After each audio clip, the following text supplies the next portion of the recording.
जय महाराष्ट्र मंडळी. मुंबई महापालिकेवर भगवा फडकवण्यासाठी भाजपाकडून सर्वतोपरी प्रयत्न सुरू आहेत. मात्र भाजपासाठी ही निवडणूक फार सोपी नाही, कारण त्यांच्यासमोर ठाकरे बंधूंचं आव्हान आहे. मनसे अध्यक्ष राज ठाकरे आणि उद्धव ठाकरे यांनी पहिल्यांदाच युती केली असून मुंबई महापालिका निवडणूक एकत्र लढणार आहेत. या दरम्यान मराठा आंदोलक मनोज जरांगे पाटील यांनी एक मोठं विधान केलं आहे. मुंबईत ठाकरेच पाहिजेत असं लोकांचं म्हणणं आहे, असं मनोज जरांगे पाटील म्हणाले. मनोज जरांगे पाटील यांनी मुंबई महानगरपालिका ठाकरेंच्याच हाती शोभून दिसेल असं विधान केलं होतं. त्याचा संदर्भ देत पत्रकारांनी प्रश्न विचारता असला जरांगे पाटील म्हणाले की मी तसं म्हटलं नव्हतं, ते 1.5 वर्षापूर्वीचं स्टेटमेंट आहे. जर कोणी आता ते व्हायरल करत असेल तर त्यात मी काय करू. मी एक म्हण सांगितली होती की मुंबईत ठाकरेच असायला हवे, कारण त्यावेळी वातावरण तसं दूषित होतं. पूर्वी ग्रामीण भागात काँग्रेस, राष्ट्रवादी काँग्रेस, भाजपा कोणताही पक्ष असला तरी मुंबईत ठाकरे असायला हवे असं बोललं जायचं, कारण त्यावेळी तशी समस्या आणि वातावरण होतं.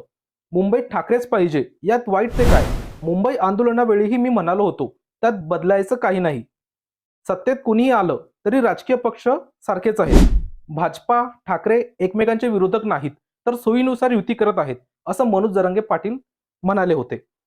छत्रपती शिवाजी महाराज पाटीदार समाजाचे होते असं वक्तव्य सुरतमध्ये केंद्रीय मंत्री CR पाटील यांनी केलं आहे. त्यावर प्रतिक्रिया देताना जरांगे पाटील म्हणाले, मतासाठी आणि सत्तेसाठी भाजपा कुणाला काहीही जोडतात. अमित शहांनी या मंत्र्यांचं वक्तव्य मागे घ्यायला लावलं नाही तर राज्यभरात निषेध सुरू होईल. कुणबी प्रमाणपत्रावर निवडणूक लढवणारे बोगस नाहीत. आमच्या नोंदी 150-200 वर्षापासूनच्या आहेत. 1994 मध्ये घुसखोरी करणारे ओरिजिनल बोगस आहेत.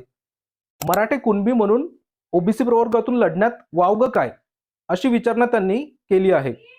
मराठा आरक्षण आंदोलक मनोज जरांगे पाटील यांच्या मुंबई सत्ता आणि भाजपा मंत्री CR पाटील यांच्या वादग्रस्त वक्तव्यावरून सुरू असलेल्या वादळाला आता भविष्यातील राजकीय परिणामांची किनार मिळत आहे. 2027च्या आगामी BMC निवडणुकीत या मुद्द्याचा थेट प्रभाव पडण्याची शक्यता वर्तवली जात आहे. मराठा समाजाच्या असंतोषामुळे ठाकरे गटाला मुंबईत पुन्हा मजबूत पकड मिळू शकते. जरांगे पाटील यांच्या म्हणण्यानुसार गोरगरिबांच्या जीवनात बदल न घडवणाऱ्या सत्ताधाऱ्यांना जनता आता उत्तर देईल असा विश्वास व्यक्त होत आहे.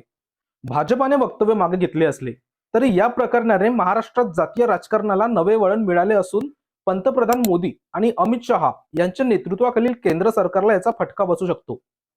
भविष्यातील निवडणुकांमध्ये मराठा समाजाच्या एकजुटीमुळे विरोधकांना फायदा होण्याची चर्चा आहे.